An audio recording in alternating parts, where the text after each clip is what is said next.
तो समुच्चय होता क्या है? समुच्चय होता क्या है? समुच्चय एक प्रकार के संग्रह को कहा जाता है।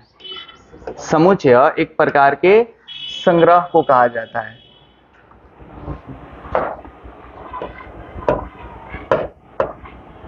इस पे कौन सा कलर चूज करें?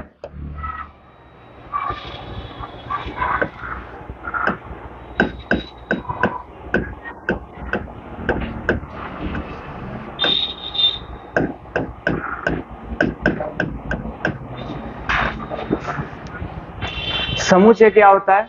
एक संग्रह को कहा जाता है, यानी वस्तुओं के संग्रह को कहा जाता है। और ये जो संग्रह हो वो क्या होना चाहिए? सुपरिभाषित होना चाहिए। सुपरिभाषित होना चाहिए। ठीक है जी, ये चीज हमें याद रखना है ऑलवेज, कि एक ऐसा संग्रह जो सुपरिभाषित हो, यानी एक ऐसे वस्तुओं का संग्रह जो सुपरिभाषित हो, उन्हें हम समुच्चय कहते हैं।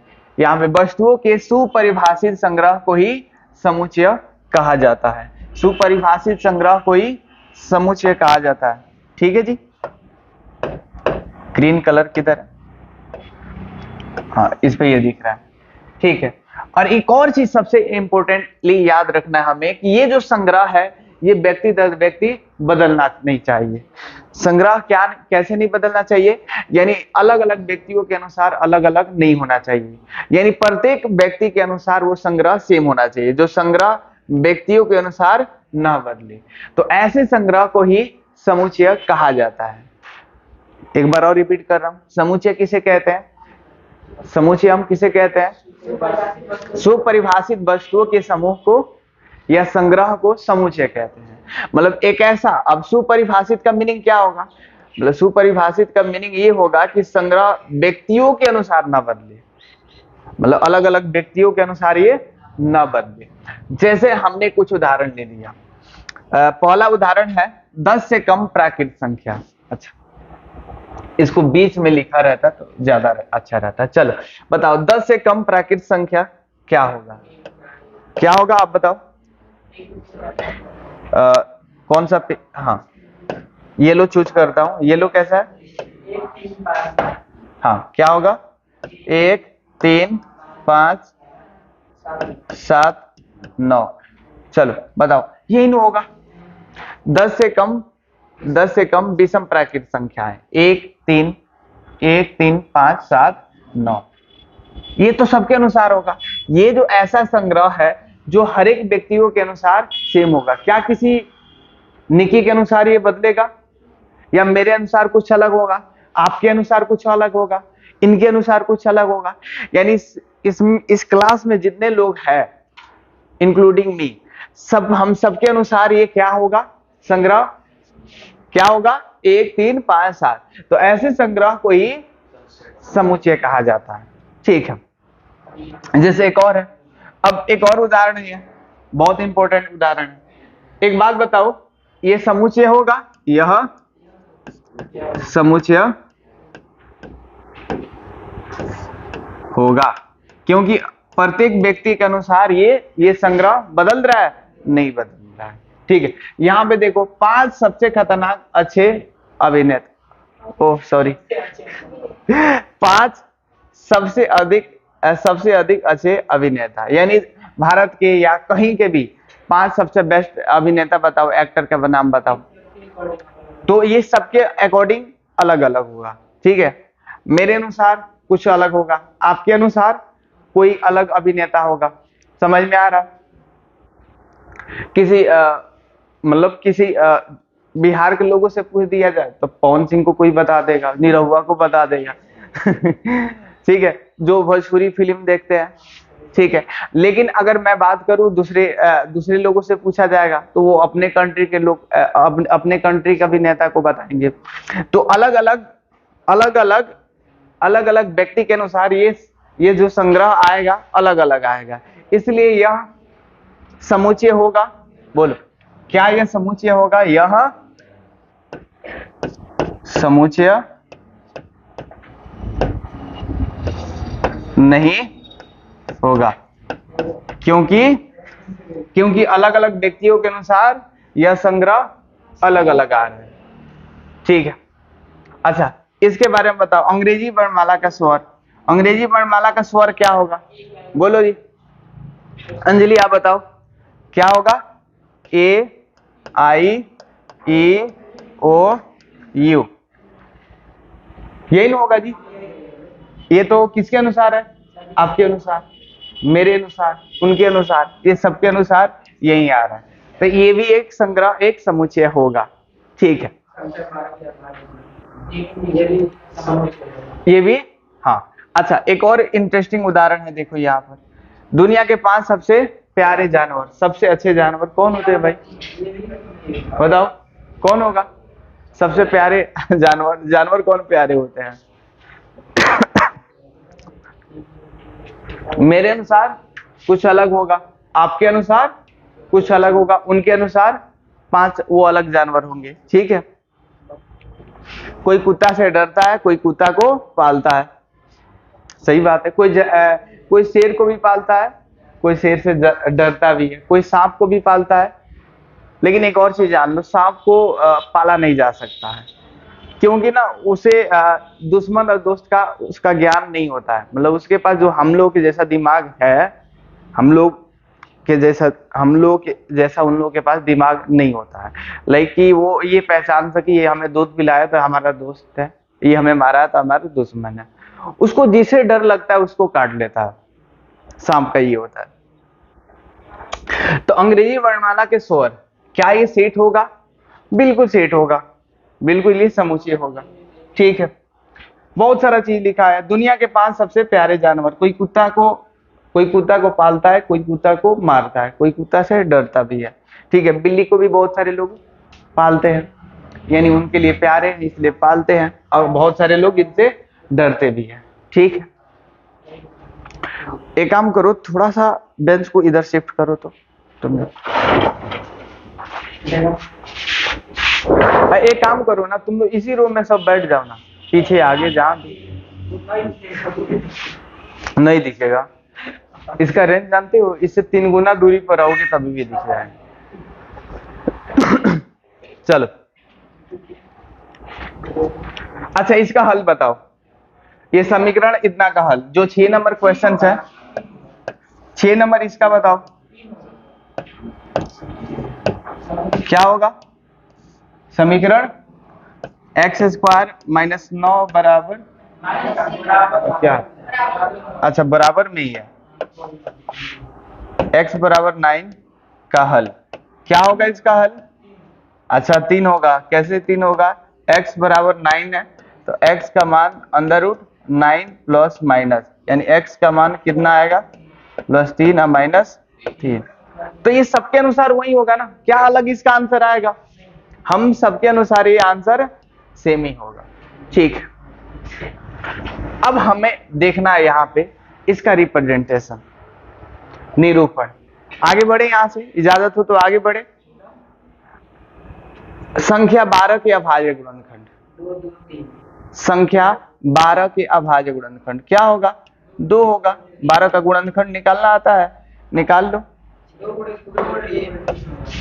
1 मिनट, इसको यहां से हटा दे रहा हूं। ये क्या हुआ? वर्क नहीं किया क्या? हाँ, संख्या 12 के अभाज्य गुणनखंड बताओ तो। 12 के अभाज्य गुणनखंड क्या होता है? 2 होगा, 3 होगा, अच्छा 2 होगा और 3 होगा, अब फिर से 2 होगा। 2 दूना 4, 3 12, तो क्या आ रहा है? 2 आ रहा है, 3 आ रहा है और फिर से 2 आ रहा है, तो यही 3 होगा, इसके अलावा और कुछ? तो ये भी एक सेट होगा, ये सेट होगा।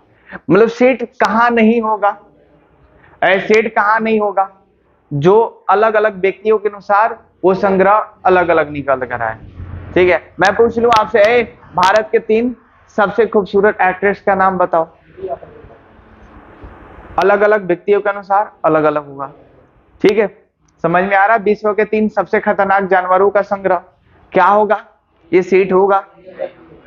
किसी के अनुसार शेर, बाघ, चीता हो जाएगा, कोई सांप से, कोई कुत्ता से डरता है, ठीक है, तो उसके अनुसार वही खतरनाक होगा।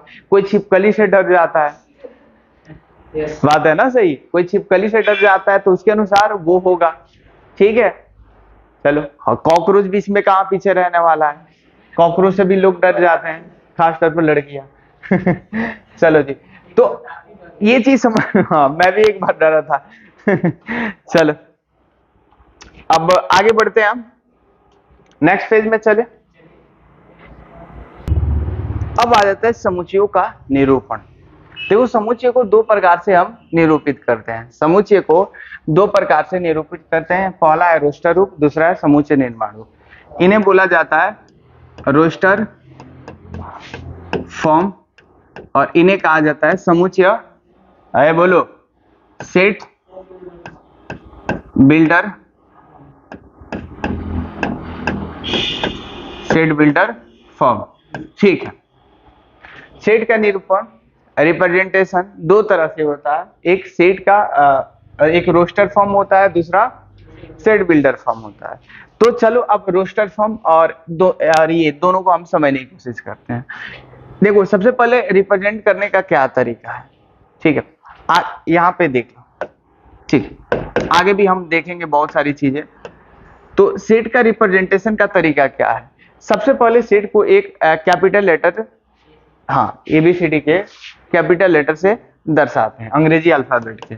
ठीक है, और उनको क्या रखते हैं हम?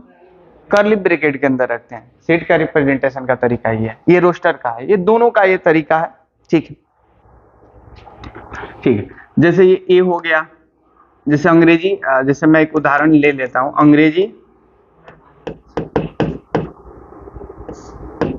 अंग्रेजी वर्णमाला का स्वर अक्षरों का संग्रह। तो इसका अगर रोस्टर फॉर्म में इसे रिप्रेजेंट करें, तो रोस्टर फॉर्म में रिप्रेजेंट करने का क्या तरीका है? कर्ली ब्रैकेट के अंदर रखेंगे। क्या रखेंगे हम इन्हें? कर्ली ब्रैकेट के अंदर रखेंगे। ठीक है, थोड़ा सा नीचे कर लिया, ये कर्ली ब्रैकेट है। और दूसरा क्या करेंगे हम लोग? इनमें जो मौजूद होगा एलिमेंट लिखेंगे, ए, ई, आई, ओ और यू। यानी रोस्टर फॉर्म में अवयवों को लिख करके दर्शाया जाता है। इनमें अव्यय क्या है? अब इनमें जो ये ऑब्जेक्ट था, इन्हें हम बोलते हैं एलिमेंट बोलते हैं। क्या बोलते हैं जी? इन्हें हम एलिमेंट्स बोलते हैं। इनके अंदर जो भी चीजें हैं, इन्हें हम एलिमेंट्स देते हैं। और यहाँ पे याद रखो, कॉमा भी लगाते हैं। इतनी बात समझ में आया? और इन्हें हमेशा हम एक कैपिटल लेटर से ये लिखते हैं। कौन सा लेटर? कैपिटल लेटर से इन्हें लिखा जाता है। क्या ये साइज में छोटा हो रहा है या बड़ा हो रहा है? बताओ। साइज ठीक है। मैं बहुत शिकायत आया था बच्चों का कि सर थोड़ा सा साइज में बड़ा लिखिए। हाँ, तो अंग्रेजी वर्णमाला का स्वर अक्षरों का संग्रह क्या होगा? ए, ई, आई, ओ, यू। तो ये है रोस्टर फॉर्म। ये क्या है? Roster form. रोस्टर फॉर्म में लिखने का क्या तरीका है? ठीक है, एक सेट को रिप्रेजेंट करने का ही लगभग यही तरीका है कि कैसे हम रिप्रेजेंट करते हैं।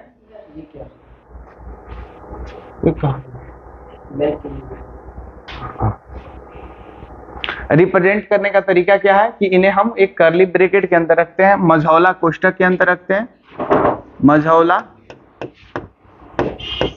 ठीक है, कोष्ठक के अंदर रखते हैं। ठीक है, और दूसरा चीज क्या है? और इनके अवयवों के बीच कमा चिन्ह लगाना कंपल्सरी होता है। ठीक है, इनके अवयवों के बीच कमा का चिन्ह लगाना कंपल्सरी होता है, और बाहर एक कैपिटल लेटर से दर्शाते हैं। अब बात आती है कि हम इन्हें समुच्चय निर्माण में कैसे रिप्रेजेंट करेंगे। तो ध्यान से समझिए, यहां भी वही तरीका है इनका रिप्रेजेंट करने का। यहां भी बाहर क्या करेंगे? एक कैपिटल लेटर से ये बनाएंगे और अंदर इनको रखेंगे। ठीक है, और यहां पे हमें लिखना है एक्स सच डेट। क्या लिखना होता है? एक्स सच डेट लिखना होता है। एक्स सच डेट। अब एक्स सच डेट मतलब एक्स एक क्या बताएगा? ये हमारे एलिमेंट्स को ये शो कराएगा। क्या शो कराएगा? इस एलिमेंट्स को बताएगा, इस एलिमेंट्स को ही ये बताएगा। ये एक्स किसको बताएगा? इस एलिमेंट्स को ही बताएगा। मतलब बोल रहा है ये एलिमेंट्स इस प्रकार है। क्या इस प्रकार है कि अब यहाँ पे इसका हम क्या लिखने वाले हैं, गुणधर्म लिख देंगे। यहां पर हम इनका गुणधर्म लिखते हैं, गुणधर्म लिखेंगे। ठीक है, अब ये गुणधर्म लिखने का कई सारा तरीका है। इन्हें हम मैथमेटिकली तरीका से भी लिख सकते हैं, हिंदी में भी लिख सकते हैं, इनका डेफिनेशन भी लिख सकते हैं, या मैथमेटिकली भी इन्हें हम मैथ्स के लैंग्वेज में भी इन्हें हम यहाँ पर लिख सकते हैं। तो अगर मैं इसका लिखूं तो क्या लिखूंगा, इनका गुणधर्म क्या है, ये अंग्रेजी वर्णमाला का स्वर है। क्या है, अंग्रेजी वर्णमाला का ये, इसका तो अलग अलग नौटंकी है रे।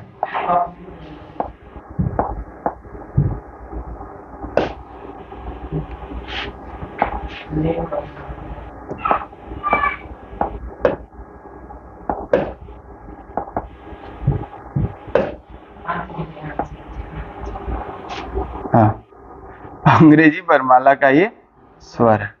ठीक है, कभी कभी इसमें प्रॉब्लम्स आता है, ये मैं देख रहा हूं, या हो सकता है सेटिंग में कुछ हमें नहीं पता है, धीरे धीरे ये चीजें समझना पड़ेगा। ठीक है, तो ए क्या है, एक्स क्या बताएगा, इन एलिमेंट्स को बताएगा। और यहाँ पे बेसिकली हम क्या लिखेंगे, उस एक्स की प्रॉपर्टी लिखेंगे, इसकी प्रॉपर्टी लिखेंगे। प्रॉपर्टी यानी गुणधर्म लिख सकते हैं। इन्हें हम मैथमेटिकली भी रिप्रेजेंट कर सकते हैं। तो रिप्रेजेंट करने का तरीका समझ में आया। ठीक है, एक बार और, इनमें हम अवयव को लिख कर करते हैं, यहाँ पर एक्स सच डेट लिखते हैं, और इन्हें हम हिंदी लैंग्वेज में लिखते हैं या मैथ के भाषा में यहाँ पे लिखते हैं, इनका गुणधर्म लिखते हैं। मतलब ऐसे इनका गुणधर्म लिखेंगे कि सेम टू सेम यही बात ये शो करा रहा हो। यहाँ एक्स इनका अव्यय है, वो एक्स अव्यय क्या है, एक्स, यहाँ पे लिखेंगे एक्स जो है अंग्रेजी वर्णमाला का एक स्वर अक्षर है। तो क्या होगा, वही बात होगा, कुछ अलग थोड़ी होगा। अब मेरे से एक सवाल पूछेगा कि सर ये क्यों आया, ये तो ऑलरेडी अच्छा है। तो मेरा सिंपल सा आंसर है, मान लो तुम्हें 1000 अंकों को दर्शाना है, एक ऐसा एलिमेंट हो जिसमें 1000 अव्यय हो, एक ऐसा सेट हो जिसमें 1000 अव्यय हो, 1000 एलिमेंट हो, तो उसको कैसे लिखेगा, ऐसे लिखते लिखते बोर्डे भर जाएगा, संभव नहीं है ना। तो वहां पे उसका गुणधर्म लिख दीजिए, वो पूरे चीजों को बता देगा। समझ में आ रहा है, तो वहां के लिए ये इजी है। ठीक है, समझ में आया, छोटे छोटे एलिमेंट्स को तो यहाँ पे दर्शाना इजी है ही है, लेकिन जब बड़ा अंक की बात आए, बड़ा संग्रह की बात आए, तो वहां पे रिप्रेजेंट करने के लिए ये सेट बिल्डर फॉर्म आया। ठीक है, ये लिखना बहुत आसान होता है। ठीक है, तो आगे हम बढ़े नेक्स्ट पेज में, इसमें किसी को डाउट है, सेम टू सेम। अब रिप्रेजेंट करने का और भी थोड़ा सा देख लेते हैं। ये हालांकि बता ही दिया हूं, क्या अभी उदाहरण आप लोगों को बताया था, याद है अभी,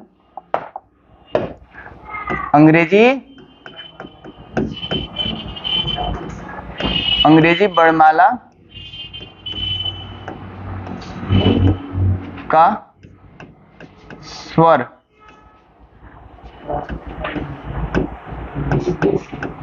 अक्षरों का संग्रह। अंग्रेजी वर्णमाला के स्वर अक्षरों का संग्रह क्या होगा, बताओ बताओ, वही होगा ए ई आई ओ। ठीक है, अब इसको कैसे लिखते थे हम लोग, ए आई ओ और यू, इनके बाहर कुछ लगाते थे, क्या लगाते थे हम लोग, इनके बाहर हम क्या लगा रहे थे, ए रिप्रेजेंट करते थे, ए बी सी डी कुछ भी लिख सकते हैं, ऐसा कुछ नहीं, एक्स वाई जेड कुछ भी लिख सकते हैं। ये लिखने का तरीका था। देख लो, समुच्चयों के अवयवों की सूची बनाकर उन्हें मझौले कोष्ठक में कॉमा लगाकर लिखा जाता है। ठीक है, ये ऑलरेडी बता दिया हो ना। ठीक है, एक और चीज, अवयव की सूची में किसी भी अवयव की पुनरावृत्ति नहीं करते हैं। एक और चीज, दूसरा, हाँ दूसरा चीज, ये ध्यान से देखो, इसका एग्जाम्पल से समझते हैं। अभी ये तो चीजें हम लोग देख लिए थे, ये वाला रिप्रेजेंटेशन जो है 2 नंबर, ये देखो, ये 2 नंबर रिप्रेजेंटेशन को एक एग्जाम्पल समझेंगे। चलो कोई भी हम एक ले लेते हैं, जैसे क्लास ले लेते हैं,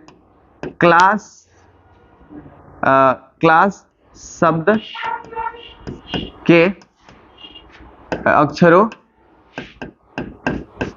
का संग्रह। आप बोलो कैसे संग्रह बनाओगे? क्लास शब्द के अक्षरों का संग्रह क्या होगा? CLASS।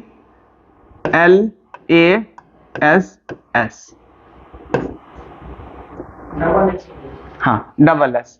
अब बताओ, सेट में अवयव को दर्शाया नहीं जाता, सेट में अवयव की पुनरावृत्ति नहीं किया जा सकता। अब मेरे से सवाल करेगा तुम लोग, क्यों, ऐसा क्यों? मैं आपसे एक बोलूं कि सेट बनाने के लिए, यहाँ पे मैं बोल दूं, ठीक है, कि अपने इस मतलब इस क्लास में जितने भी बच्चे बैठे हैं, ठीक है, उनका एक सेट बनाइए, बन सकता है? क्योंकि मेरे अनुसार भी तुम ही लोग, कोई तीसरा पर्सन आएगा उनके अनुसार भी यही होगा, कुछ अलग इसमें परिवर्तन नहीं होने वाला है, तो इसलिए ये भी एक सेट होगा। लेकिन मैं बोलूं कि ये प्रिंस है, ये 2 बार है, मतलब सबका नाम लिखूं और प्रिंस का नाम 2 बार लिख दूं, क्या ये सही है? अगर यही पर्सन हो, प्रिंस 2 नाम से अलग अलग बंदे हो सकता है ये प्रिंस ठाकुर हो, वो प्रिंस पासवान हो, ठीक है, तो अलग अलग हो सकते हैं, ठीक है। समझ में आ रहा है? तो वो 2 पर्सन है ना, नाम भी अलग हो गया, लेकिन सेम ये पर्सन 2 बार हो सकता है? नहीं हो सकता है। वही चीज है कि सेम चीजें 2 बार सेट में हो ही नहीं सकता, उनको 2 बार कैसे ऐड करेंगे? हम नहीं कर सकते हैं, तो इसलिए हम सेट में अवयव की पुनरावृत्ति नहीं करते हैं। तो इसमें जो 2 एस था उसको हम 1 बार लिखेंगे, और यहाँ पर क्या लगाएंगे हम? कमा का चिन्ह लगाएंगे, ठीक है जी। और बाहर कुछ मैं बी सेट लगा दूंगा, ठीक है, हो गया। समझ में आया? एक एग्जाम्पल काफी है ना। अच्छा, एक और चीज है, अवयव को, ये जो है यहाँ पर ये क्या कर रहे हैं ये समझ लो, कि अवयव को किसी भी क्रम में लिखा जा सकता है। अवयव को किसी भी क्रम में लिखा, क्रम मतलब होता है ऑर्डर, किसी भी ऑर्डर में लिखा जा सकता है। जैसे ये ए सेट है, जो ए सेट है क्या है? ए है, ई है, आई है, ओ है, यू है, इसका ऑर्डर ये होता है ना, इसका ऑर्डर होता है। क्या ये सही है? बिल्कुल सही है।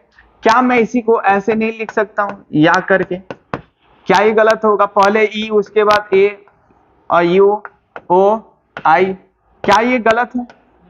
ये भी सही है। कोई आप ही लोगों में कोई पहले बेंच पे बैठे, कोई दूसरे बेंच पे बैठे, कोई लास्ट बेंच पे बैठे, क्या कोई इसमें फर्क आने वाला है? नहीं फर्क आने वाला भाई, अवयव एलिमेंट है, आप यहां बैठोगे तो आप ही रहोगे, आपका मतलब आप में कोई बार बदलाव नहीं आएगा, आप चेंज होकर प्रिंस से कुछ और नहीं बन जाओगे। समझ में आ रहा है?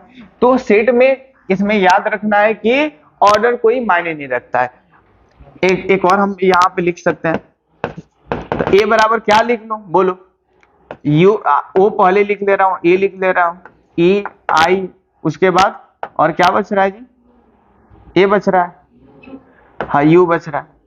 तो इनको आगे पीछे कहीं भी हम सेट में अवयव को लिख सकते हैं। चलो, ये इसका रिप्रेजेंटेशन था, यहां भी आप बना सकते हो। चलो, समझ में आया?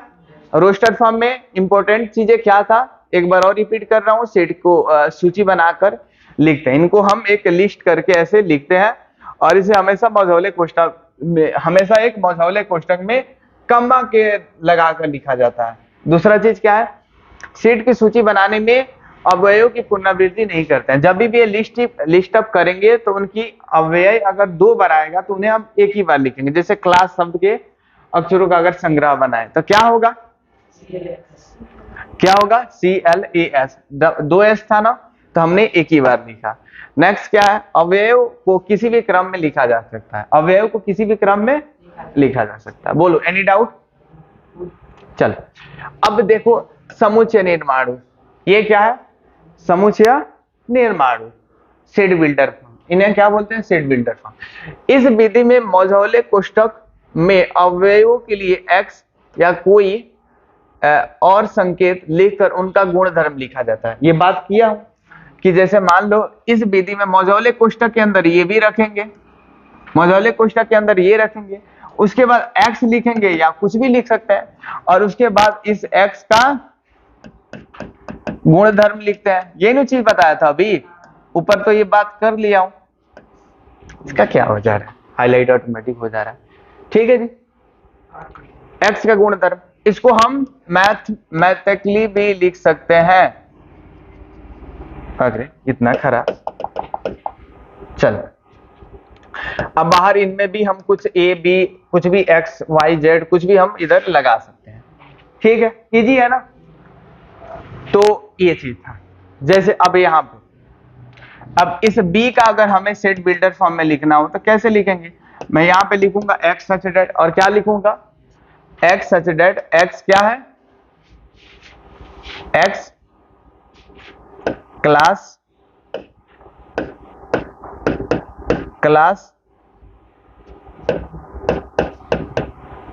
शब्द का, क्लास शब्द के अक्षरों का संग्रह है।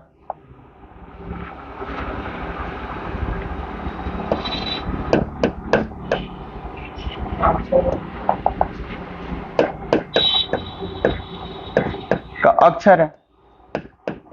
x क्या है? क्लास शब्द का क्या है? अक्षर है। समझ में आया? इधर ये दर्शाया था। एक और चीज अब मैं दर्शा सकता हूं, जैसे ये था, ये क्या था? x सच डेट, ये क्या है हमारे? x क्या है? x बहुत परेशान कर रहा है। x सबसे अच्छा कौन सा कलर आ रहा है इस पर? अंग्रेजी वर्णमाला का स्वर अक्षर है। मतलब देखो, कहने का मतलब इधर ये रोस्टर फॉर्म में दिया है, इसको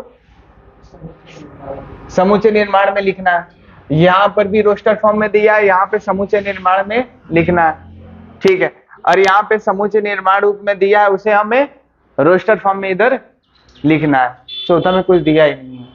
चलो अपने से कुछ लगा लेंगे हम लोग। चलो देखे, ये कौन सी विधि है जी? ये रोस्टर फॉर्म है, रोस्टर रूप में है। अब इसको हम सेट निर्माण रूप में लिखेंगे तो क्या लिखेंगे? तरीका क्या है एक बार और मैं वो तरीका बता दे रहा हूं। क्या लिखते हैं हम लोग? जैसे कोई ए से दर्शा देंगे, जैसे यहां पर x सच डेट और x का गुण धर्म लिखते हैं। ठीक है, तो इस a का गुण धर्म बताइए आप लोग भाई। क्या? अरे भाई तुम ध्यान से देखो, अब ध्यान से देखिएगा तो क्या हो रहा है। यहाँ पर 1 का स्क्वायर, ध्यान से देखो, ये 2 के स्क्वायर, 3 के स्क्वायर और 4 के स्क्वायर के फॉर्म में है। समझ में आया? ये जो है किस फॉर्म में है? 1 के स्क्वायर, 2 के स्क्वायर, 3 के स्क्वायर, मिल तो गया, कोई ना कोई एक गुण धर्म के फॉर्म में हुआ है। तो इसको लिखने का तरीका, चलो मैं ये लिख लिया, यहाँ x लिख लिया, और क्या लिखूंगा? x बराबर क्या लिखूंगा? अरे भाई मैथमेटिक्स n स्क्वायर, मैथमेटिकली दर्शा दिया कि x क्या है? n स्क्वायर, और n का मान क्या होगा? इस 1 2 3 4, यानी n का मान हम वही 1 2 3 और 4 लेंगे। यहाँ पर क्या लूंगा? जहां n का मान, वेयर एज n बराबर 1 2 3 4 रख लो। अब देख लो, इसमें अगर चेक करना हो तो यहां से चेक करके भी बता दूं क्या? देख लो, जैसे यहां पर हमने n बराबर 1 लिया तो x का मान कितना आएगा? बोलो ना, बोलो। x का मान 1 के स्क्वायर यानी 1 होगा। अगर n बराबर हमने 2 लिया तो x का मान क्या होगा? 2 के स्क्वायर यानी 2 दूना 4 होगा। इसी प्रकार हमने n बराबर 3 लिया तो क्या होगा? x का मान 3 के स्क्वायर यानी 9, 4 रखूंगा तो ऐसे ही n बराबर अगर 4 रख लिया तो x बराबर 4 के स्क्वायर यानी 16। आ रहा है? ये पूरा का पूरा इस चीज को शो करा रहा है। 1 के स्क्वायर मतलब 1 होगा, 2 के स्क्वायर मीन 4, 3 के स्क्वायर मीन्स 9, 4 के स्क्वायर मीन्स 16। अच्छा, क्या ये सेट बिल्डर फॉर्म भारी है? बिल्कुल भारी नहीं है, बस 2-4 क्वेश्चन प्रैक्टिस करोगे, अंडरस्टैंडिंग बढ़ेगा, ये कर लोगे। अरे भाई ये दूसरे के खेत में लिख दिया गया। हाँ, दूसरा क्या है? अच्छा, अब ये तो समझ गया ना तुम लोग। इसको ऊपर कर दे रहा हूं, कट क्यों करूं?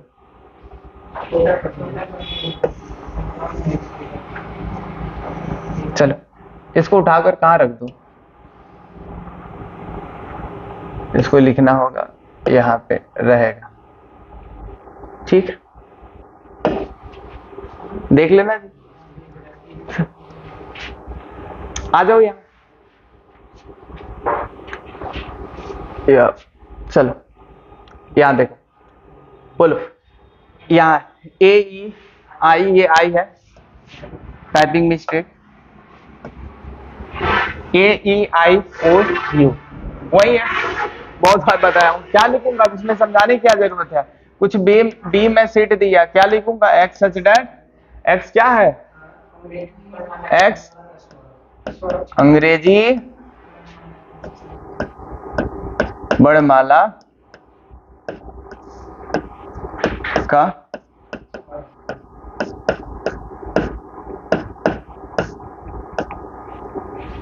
स्वर अक्षर। तीसरा ये सेट बिल्डर फॉर्म में दिया है, क्या दिया है, एक्स, एक्स एक्स क्या है, 3 से बड़ा है और 20 से छोटी एक प्राकृत संख्या है। बताओ एक्स क्या है, 3 से बड़ा और 20 से छोटी एक प्राकृत संख्या। तो प्राकृत संख्या होता क्या है, सबको पता है ना हमें, प्राकृत संख्या क्या होता है, ये है प्राकृत। क्या 1 से लेकर 100 तक होता है प्राकृत संख्या, नहीं भाई, 1 2 3 4 5, क्या ये 100 तक होगा, नहीं भाई, गिनती हम लोग गिनते हैं ना 100 तक, तो ये मत समझना कि 100 तक ही होगा। तो इन्होंने ये बोला है कि ये कहां तक है भाई, ये जो है 3 से बड़ी है और 20 से छोटी है, तो 3 से बड़ी बताओ, 3 से, अच्छा इधर लिखना है ना, यहाँ 3 से बड़ी 4 5, अच्छा एक हम लोग को सीट बनाना है तो थोड़ा सा अच्छे से तरीका से उधर से इधर लाना है। तो कुछ सी हमने सीट का नाम दे दिया, 3 लिखा, 4 लिखा, अच्छा हाँ 3 से बड़ा है ना, 4 से कुछ हमने सी सीट नाम दिया, 3 4, अरे यार मैं बार बार मिस्टेक कर रहा हूँ 4 5 6 7 8 9 10, कहाँ तक है भाई, 19 तक है ना। तो या इसके बाद लिख दे रहा हूँ कमर लगाकर, 17 और 18 और 19, बीच में और भी चीजें आ जाएगा, ठीक है जी, ठीक, बोलो एनी डाउट, लिखेगा क्या, स्क्रीनशॉट कर लो, चल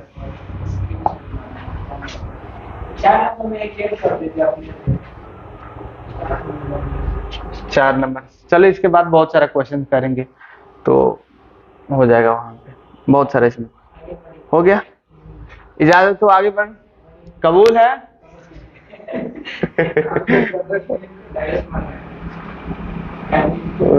चलो अभी जो मैं पढ़ाने वाला हूं अव्यय सदस्य है में है, इसको बोला जाता है बिलोंग टू और डजन बिलोंग टू। इसका मतलब क्या है, देखो बिलोंग टू का जो चिन्ह होता है ये है बिलोंग टू का चिन्ह है, क्या है, बिलोंग टू का चिन्ह है, ठीक है। इसका मतलब ये होता है कि अगर ये हो तो इसका मतलब उस अव्यय का ये सदस्य होगा या उस सेट का ये सदस्य कुछ होगा। मैं अभी एग्जांपल से समझा दूंगा। अब ये है डज नॉट बिलोंग टू, यहाँ बी छूटा है, ठीक है, डज नॉट बिलोंग्स टू। चलो देख भाई यहां पे प्रॉपर तरीके से समझो, चलो इसका मतलब बिलोंग्स टू, और इसका मतलब क्या होगा, डज नॉट बिलोंग टू। मतलब हिंदी मतलब क्या होगा कि अगर ये होगा तो मतलब उसका उस सेट का सदस्य कोई होगा और नहीं होगा तो सदस्य नहीं होगा। एग्जाम्पल के तौर पर हमने एक सेट लिया, डी कोई हमने सेट लिया, ए कोई सेट लिया, देखो जी डी बराबर लिया, क्या लिया, कुछ भी ले लेता हूं, क्या ले लूं पी क्यू आर एस, चलो G P Q R S हमने एक सेट बना लिया, ठीक है। अब मैं आपसे पूछूं, अब इसका मतलब ये है कि जो ये P है, ये जो P है ये क्या है, ए का सदस्य है। इसका मतलब क्या है, ये P जो है इसका सदस्य है, ये है सेट और ये है इसका अवयव। जैसे हो गया ना आपके जैसे ये हो गया हमारा कोचिंग, मतलब ये हमारी कोचिंग है लाइफ मेकर, और इसमें इसका सदस्य हम लोग हैं। ये आप लोग स्टूडेंट हो और मैं भी इसका सदस्य हूँ, उसका टीचर हूँ। ठीक है जी। तो सेम टू सेम यहां भी आप लोग समझ सकते हो कि ये पी क्या है, ए का, इसका मतलब क्या है, इसका मतलब होगा कि पी ए का सदस्य है। इसका मीनिंग क्या होगा, पी ए का सदस्य या अवयव है, इसका मतलब ये होगा। समझ में आ रहा है? इसका मतलब क्या होगा, इसका मतलब ये है कि ये जो P है इस A का एक सदस्य है या अवयव है। ठीक है। उसी प्रकार मैं R भी लिख सकता हूं, R बिलोंग टू A लिख सकता हूं, S भी बिलोंग टू A लिख सकता हूं। सेम टू सेम हमने यहाँ पर Q बिलोंग टू हम A लिख सकते हैं। ठीक है जी, समझ में आया? समझ में आया भाई? अब क्या करेंगे यहां से, ध्यान से समझो। अगर मैं इसी में आपसे पूछूं, इसी सवाल के थ्रू से पूछूं कि जो ये हमारा सेट है, क्या है, P है, Q है, R है और S है ना, मैं आपसे पूछूं कि एक बात बताओ, क्या M और A में क्या रिलेशन है और L में और A में क्या रिलेशन है? क्या जो M है इस A का हिस्सा है, सदस्य है, अवयव है? तो यहां पे ये लगाएंगे। क्या L इसका हिस्सा है भाई? क्या L इसका पार्ट है? इस L इसका हिस्सा नहीं है, तो नहीं है, तो क्या डज नॉट बिलोंग टू, क्या होगा, डज नॉट बिलोंग टू। ठीक है। क्या ये स्मॉल लेटर वाला जो A है इस अपने बड़े भाई वाली के सदस्य है? नहीं। ठीक है जी। तो यहां भी मैं ऐसे लिख कर काट दूंगा। बोलो, एनी डाउट? Any doubt?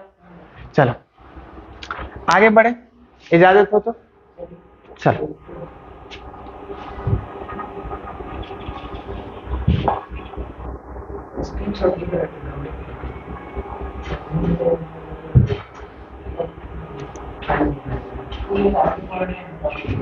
बड़े आगे,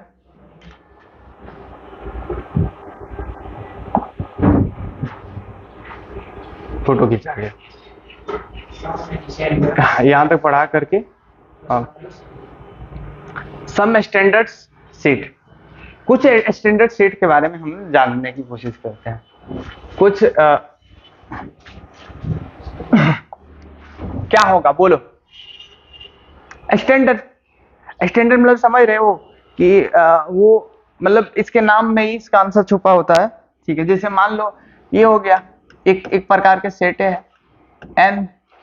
एन क्या है, क्या एक ब्रैकेट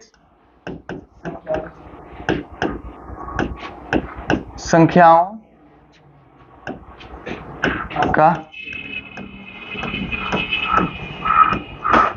समुच्चय। W क्या है, पूर्ण, अब ये जानते हो ना, पूर्ण संख्याओं का संग्रह।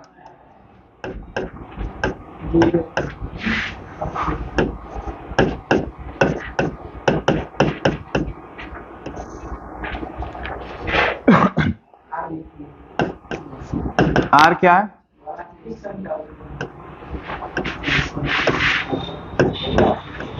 वास्तविक संख्याओं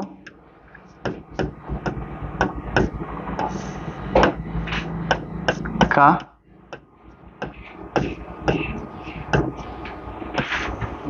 ठीक।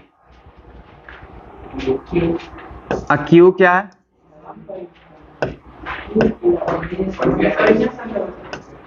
परिमेय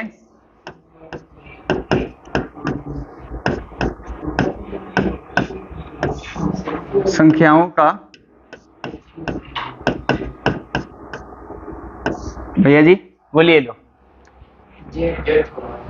अच्छा, एक Z आता है, Z पूरा क्या बताएगा, पूर्णांक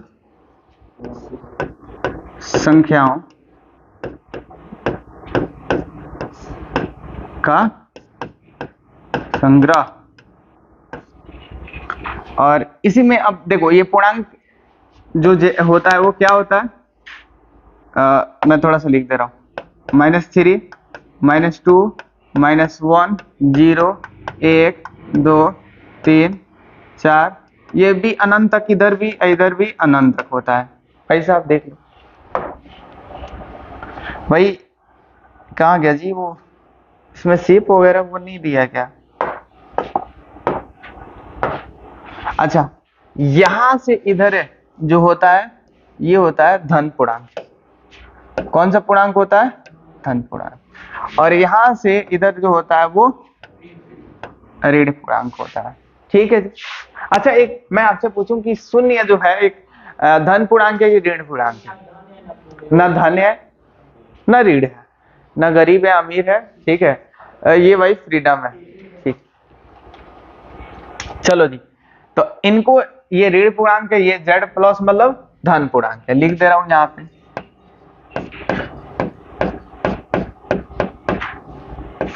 ये क्या है? ऋण पूर्णांक। चलो इतना को छापो तुम लोग। अब यहां से अब इसमें और कुछ है जो इंपॉर्टेंट है, स्टैंडर्ड में लिखा दिया 4-5। वाह भाई वाह, अच्छा। लेकिन एक चीज है कि और ये, चलो मैं क्रॉप कर लूंगा, उसमें कोई दिक्कत नहीं है। इतना हम कितने दिन में पढ़े थे? एक दिन में पढ़े थे लगभग 47 मिनट के वीडियो में इतना बन गया, जो मतलब भी किसके वजह से हुआ इतना सारा कंटेंट पढ़ना? नहीं लिखे होते तो नहीं होता। इसीलिए स्मार्ट मतलब इस बोर्ड से पढ़ाना इसीलिए इजी है, आसान है, आप बेहतर तरीके से पढ़ा सकते हैं, ज्यादा से ज्यादा कंटेंट दे सकते हैं। क्या अब तुम लोग को लिखना है? अब आराम से 10 मिनट लिखो, 15 मिनट में। अब इसको भी मैं स्क्रीनशॉट